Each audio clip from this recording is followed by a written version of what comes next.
Going with the next topic in occupational safety. हमने last occupational safety का क्या किया था, इंट्रोडक्शन, कि ऑक्यूपेशनल सेफ्टी क्या होती है और हम उस टॉपिक में आगे आगे क्या करते जाएंगे। तो उसी टॉपिक में आगे चलते हुए हमारा सब टॉपिक क्या है, गाइडलाइंस टू प्रिवेंट एक्सीडेंट। कि गाइडलाइंस ऐसी क्या हैं कि जिससे हम एक्सीडेंट को होने से रोक सकते हैं, प्रिवेंट कर सकते हैं। ठीक है, तो अब हम समझेंगे कि ऐसी कौन सी गाइडलाइंस हैं, ठीक है, जिसको मद्देनजर रखते हुए, जिनको फॉलो करते हुए, जिनको देखते हुए हम अपनी वर्क प्लेस पे एक्सीडेंट होने से रोक सकते हैं। हम का मतलब एम्प्लॉय नहीं है जरूरी, एम्प्लॉयर भी है, एम्प्लॉय भी है, सभी लोग हैं इंक्लूडेड इसमें। ओके, तो इंट्रोडक्शन क्या कह रही है, इंट्रोडक्शन इसकी क्या कह रही है कि एक्सीडेंट्स वर्क प्लेस पे होंगे तो एक्सीडेंट्स तो होंगे ही, उसे रोका नहीं जा सकता। अगर मैं कंस्ट्रक्शन की कंपनी में काम करता हूं तो चांसेस है ना मेरे पे कुछ गिर सकता है, चांसेस है ना मैं गिर सकता हूं, चांसेस है ना जमीन में खड्डा हो जाए और मैं उसमें चला जाऊं। तो अगर मेरे में कुछ ऊपर गिर जाए तो मैं उसके क्या करता हूं, हेलमेट लगाता हूं। तो वो क्या है, एक प्रिवेंशन है। अगर मैं गाड़ी चलाता हूं, मेरा काम ओला कैब का है, तो एक्सीडेंट हो सकते हैं मेरे, तो उनको बचाने के लिए मैं क्या कर सकता हूँ, सीट बेल्ट लगा सकता हूँ, तेज नहीं चलाऊंगा, ट्रैफिक रूल्स का पालन करूंगा। तो ये गाइडलाइंस है ना एक्सीडेंट को बचाने के लिए। ऐसे ही हर ऑक्यूपेशनल में, हर ऑक्यूपेशन में, हर प्रोफेशन में कुछ प्राइमरी गाइडलाइंस रहती हैं कि अगर हम उसको फॉलो करेंगे तो हम एक्सीडेंट होने से बचा सकते हैं। ठीक है, तो उनकी गाइडलाइंस क्या है। First, eliminate shortcuts. अब एलिमिनेट शॉर्टकट्स का मतलब वो नहीं है जो हमें मनीषा बता रही थी कि अगर मैं गाड़ी से जा रही हूँ तो मैं शॉर्टकट मारूंगी गाड़ी में। आप लोगों ने शायद शॉर्टकट डिस्टेंस वाला ही देखा हुआ है, ये शॉर्टकट उसका नहीं है। शॉर्टकट सिर्फ डिस्टेंस का नहीं आता, शॉर्टकट ये काम का है। ये पॉइंट ये समझाने की कोशिश कर रहा है कि जब हम काम करते हैं तो हर काम की डेडलाइन होती है। डेडलाइन का मतलब कि वो काम तब तक करके देना होता है। जैसे मैंने आपको बोला कि आप लोग क्या करो कि मुझे ये असाइनमेंट 5 बजे तक कंप्लीट करके दो। अब आप पहले तो लंच करते रहे, यहाँ पे वहाँ पे फिरते रहे, 4 बज गए, अब आपको हो गया ओह तेरे की मेरे पास 1 घंटा रह गया, अब मैं फटाफट ये असाइनमेंट पूरी करूँ। अब वो असाइनमेंट हो सकता है आपको कंप्यूटर पे होगी, एग्जाम्पल दे रहा हूँ, ठीक है। तो आप क्या करोगे, 1 घंटा कंप्यूटर के ऊपर बैठे रहोगे आप, तो उससे क्या होगा, आंखें खराब होंगी, गर्दन में दर्द होगा, पीठ में दर्द होगा। तो इसीलिए ये पॉइंट ये कह रहा है एलिमिनेट शॉर्टकट्स, कि हमें जब पता है कि हमारा काम किसी पर्टिकुलर टाइम की किसी पर्टिकुलर डेट पे करके देना है, तो हम उसको प्रॉपर प्लान करें और शॉर्टकट मत करें। ये तो मैंने शॉर्टकट अभी आपको एक बताया। अगर फॉर एग्जांपल आप किसी बुटीक पे लगे होते हो, ठीक है, आपका काम है सिलाई कढ़ाई करना, तो आपको टास्क क्या है कि एक दिन में 3 सूट आपने सीने हैं। आपने क्या किया, पहले तो गप्पे मारते रहे, धूप सेकते रहे, फ्रूट खाते रहे, काम नहीं किया। आप लास्ट के 2 घंटे में आपको लगा कि अब 3 सूट बनाने हैं, अब आप फटाफट करोगे, तो क्या हो सकता है, सुई लग सकती है, इंजरी हो सकती है, कैंची हाथ में लग सकती है। तो इसीलिए this is what the point says कि जब आपका काम जिस डेडलाइन के साथ है, ठीक है, आप उसको प्रॉपरली प्लान करें और शॉर्टकट्स मत अपनाएं। एलिमिनेट शॉर्टकट्स का मतलब शॉर्टकट्स मत यूज करें, क्योंकि अगर शॉर्टकट्स यूज करोगे तो एक्सीडेंट होने के चांसेस ज्यादा है। क्लियर ये चीज, clear. Second point, conduct emergency drills and require participation. Emergency drills क्या है। अब यहाँ पे ड्रिल का मतलब ये नहीं है कि मैंने दीवार में जो मोरी करनी है। ज्यादातर आप लोग ये सोचते हैं ना, दीवार में मोरी, सड़क में मोरी कर दी तो उसे ड्रिल बोलते हैं। इमरजेंसी ड्रिल्स का मतलब ये है, एग्जाम्पल बात करते हैं। मैंने आपको असाइनमेंट इसीलिए बोल के कहा था कि आपने सभी एग्जाम्पल के साथ देनी है। अब मैं आपको हर चीज की 2-2 एग्जाम्पल बोल रहा हूँ, ऐसे ही एक्सप्लेन करना था आप लोगों ने जो आपने किया है। इमरजेंसी ड्रिल्स क्या है? अब फॉर एग्जांपल हमारे नीचे फर्स्ट ग्राउंड फ्लोर पे आग लग जाती है, ठीक है, और यहाँ पे धुआं आना शुरू हो जाएगा, तो आप लोग क्या करोगे? अंशु क्या करेगी? खिड़की से छलांग मार देगी, पानी की बकेट लेके आएगी ज्योति, अंजलि क्या करेगी? शोर मचाएगी। क्या करोगे? क्या करोगे आप? पता है आपको क्या करोगे? कैसे? बाहर फायर एक्सटिंग्विशर्स पड़े हैं, वो आपको यूज करने आते हैं? आते हैं यूज करने? आते हैं? नहीं आते। बट अगर मैंने एक सिर्फ ड्रामा क्रिएट किया हो कि नीचे आग आ गई, आग लगी, और फिर मैंने आपको समझाया हो अब अगर आग लगी है तो अंजलि क्या करेगी, ठीक है, अगर चिल्लाना है तो, अगर बताना है तो कैसे बताएगी, अगर ज्योति पानी डालने जा रही है तो कैसे पानी डालेगी, अगर अंशु यहाँ से भाग रही है स्टेयर से तो वो कैसे जाएगी, कौन सी स्टेयर लेगी। तो वो एक हमने क्या किया, उसका रिहर्सल की, उसे बोलते हैं इमरजेंसी ड्रिल्स। कि इमरजेंसी की रिहर्सल करनी कि अगर अर्थक्वेक आ गए तो क्या करेंगे। आप लोग कभी गूगल करके देखना, हमारे तो यहाँ पे अर्थक्वेक्स नहीं आते, जापान में बहुत अर्थक्वेक्स आते हैं। वहां पे अर्थक्वेक आना मीन्स जैसे हमारे बाहर धूप निकलना, कॉमन है ना धूप निकलना, कोई अजीब तो नहीं लगती, वहां पे ऐसा ही है। तो वहां पे स्कूल में, घरों में बच्चों को रिहर्सल करके बताया जाता है कि अगर भूकंप आएगा तो क्या करना है, क्योंकि अभी हम बात कर रहे हैं तो एकदम से भूकंप आ जाएगा, आप लोगों को भूकंप आएगा, आप क्या सोचोगे, भागो यहाँ पे जाओ वहां पे जाओ। बट अगर आपको रिहर्सल करवाया गया हो तो आपको पता होगा ना कैसे होगा।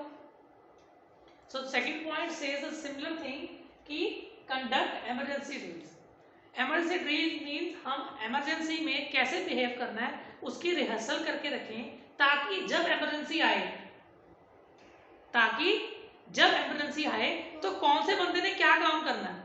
आप हॉस्पिटल में गए हो कभी, इमरजेंसी में गए हो कभी हॉस्पिटल में इमरजेंसी में, तो आपको क्या लगता है, आप हॉस्पिटल में जाओ तो वहां पे जाके कुछ सोचता है, अच्छा मैं वो ग्लूकोज पकड़ लाता हूँ, तू पट्टी पकड़ के ले आ, तू ऐसा कर स्टेथोस्कोप ले आ, ऐसे करते हैं वो? नहीं।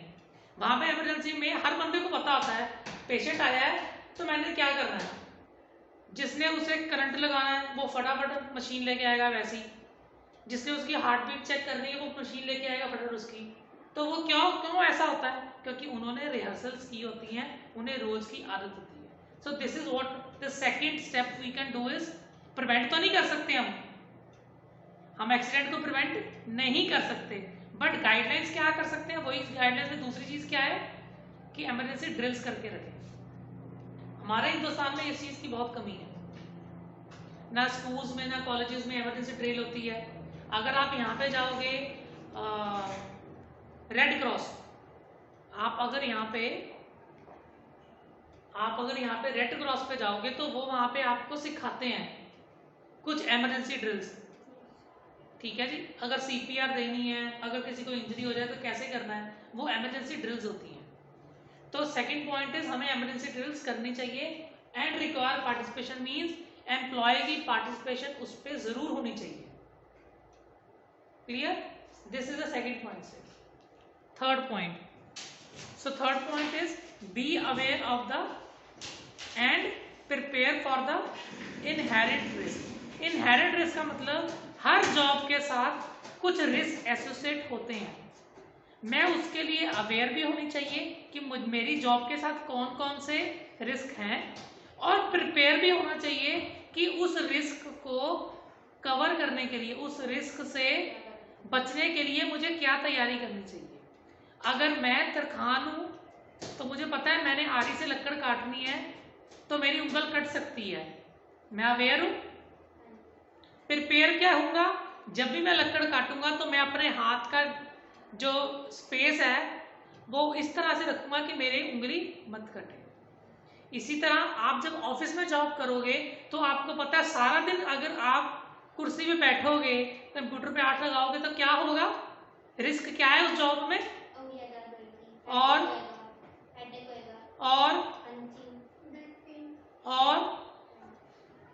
हमें पता है ये होगा, तो हम प्रिपेयर कैसे होते हैं कि हमें पता है कि अगर मैं ज़्यादा देर आंखें लगा के रखूंगी तो मेरी आंखें खराब होंगी, तो मैं बीच बीच में छोटा सा शॉर्ट ब्रेक ले लेती हूँ। मुझे पता है मैं सारा दिन बैठी रहूंगी तो मेरी बैक पेन होगी, तो मैं आधे घंटे बाद 1 घंटे बाद कोई बायो ब्रेक लेने के लिए, पानी पीने के लिए बहाने या किसी भी बहाने में उठ के थोड़ी सी सैर करके आऊंगी ताकि मुझे प्रॉब्लम ना हो।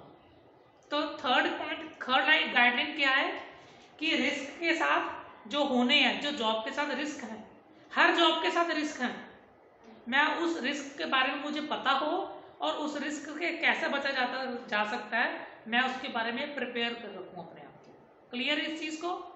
Keep your eyes peeled for the potential causes of accidents. यहाँ पे पील का मतलब, ऐसे पील का मतलब होता है जब आप पील करते हो, खीरा पील करते हो, मूली पील करते हो, उसका ऊपर से उतारते हो। यहाँ पे पील का मतलब वो नहीं है, यहाँ पे पील का मतलब है आईज को ओपन रखना। ये कह रहे हैं कि अपनी आंखें खुला ही रखो। पोटेंशियल का मतलब जो एक्सीडेंट के कारण हो सकते हैं। अगर फॉर एग्जांपल मैं ऑफिस में काम करती हूँ, मेरे ऊपर का पंखा हिल रहा है, तो मैं वेट मत करूं कि पंखा गिरेगा तो मैं पीछे हटूं। मुझे पता है पंखा गिर सकता है तो मैं कंप्लेंट करके आऊं कि पंखा गिर सकता है। अगर मैं ऑफिस में काम करती हूँ, मेरे लैपटॉप के या पीसी के साथ जो वायर है वो नंगी पड़ी है, मींस जो हॉट वायर है, तो मुझे पता है मुझे इससे हो सकता है बिजली का झटका, तो मैं वेट मत करूं, आंखें खुली रखूं कि यहां से मुझे बिजली का झटका पड़ सकता है, तो मैं कंप्लेंट करूं, इसे ठीक करवा दूं। मैं जिस चेयर पे बैठी हूं, ठीक है, उस चेयर के साइड पे टेबल पे कहीं पे कील निकला हुआ है, कोई कांच टूटा हुआ है, तो मैं वेट मत करूं उस चीज की कि वो मुझे इंजरी करे। मुझे पता है मुझे उससे इंजरी हो सकती है, तो मैं उस चीज को नोटिस में रखूं। आईज पील्ड मींस मेरी आईज खुली रहे। क्लियर ये चीज? अगर पानी गिरा होता है यहाँ पे फर्श पे तो वैसे भागे जाते हो, हम ध्यान रखते हैं ना कि गिर सकते हैं। सो this is what the meaning of eyes peeled, आंखें खुली रखना for the potential causes of accidents. Clear ये चीज? मैं जिस तरीके से आपको ये एग्जांपल्स देके बताता हूँ, आई वांट कि जब आप लोग अपनी प्रेजेंटेशन दो तो आपने भी ऐसे ही देनी है। ये तो अभी मैंने आपको डेमो दे दी, हम ये एक्सरसाइज दोबारा करते रहेंगे, तो आप लोग इन्हीं पॉइंट्स को ध्यान से समझते रहना। ये नहीं मेरी वाली एग्जांपल्स आपने कोट करनी है, आपने खुद सोचना है कि इस पॉइंट के साथ और एग्जांपल्स क्या हो सकती है, मैं वो पॉइंट्स एक्सप्लेन करूं। Is that clear? Now the fifth guideline is post safety guidelines and require unanimous participation in the safety program. Post safety guidelines, अब मेरे पास सेफ्टी की मैंने जैसे ड्रिल कर ली, सब कुछ कर लिया, तो मेरे पास पोस्ट सेफ्टी गाइडलाइंस भी होनी चाहिए। अनएनोनिमस का मतलब क्या है? अनएनोनिमस का मतलब ये है कि मुझे कोई कहे मत पार्टिसिपेशन करने के लिए, मैं खुद अपना आपको क्या कहते हैं प्रेजेंट करूं कि मैं इस सेफ्टी गाइडलाइंस में पार्टिसिपेट करना चाहती हूँ। पोस्ट सेफ्टी गाइडलाइंस कुछ भी हो सकती है। अगर आप ऑफिस में हो, ठीक है, तो आपका पोस्ट सेफ्टी गाइडलाइंस, मैं पोस्ट सेफ्टी गाइडलाइंस के ऊपर मॉनिटर करूं। आप अलांटे में गए हो सभी? किसी मॉल में अगर जाओ, किसी शॉप में जाओ, तो वहां पे कई बार अगर आप अलांटे में गए हो तो वहां पे ना बोर्ड, साइन बोर्ड लगे हुए हैं, ऊपर लिखा हुआ है फायर एग्जिट। वो क्या है? पोस्ट सेफ्टी गाइडलाइंस है कि अगर आग लगे तो इस रास्ते से भागो। फिर आप देखोगे ऐसे ही लांटे में एक मैप लगा होगा, ठीक है, फायर से आपको एग्जिट प्लान लगा होगा, उसको आप कभी गए तो देखो, कभी मैं आपको अगर लेके गया वर्कशॉप के दौरान तो दिखाऊंगा, वहां पे एक चार्ट लगा होता है, वहां पे लिखा होता है यहाँ से ये कॉरिडोर में यहाँ से जाओगे तो यहाँ पे एग्जिट है, यहाँ से जाओगे यहाँ पे स्टेयरकेस है। वो भी क्या है? Post safety guidelines. तो पोस्ट सेफ्टी गाइडलाइंस लगी होनी चाहिए। और अगर कोई सेफ्टी प्रोग्राम रन होता है, ऑफिस में किया जाता है, तो मैं वेट मत करूं किसी को मुझे इनवाइट करने का, मैं अनएनोनिमस उसमें पार्टिसिपेशन करूं। So these are the 5 guidelines for preventing of an accident at your workplace. Is this point clear? Is this topic is clear?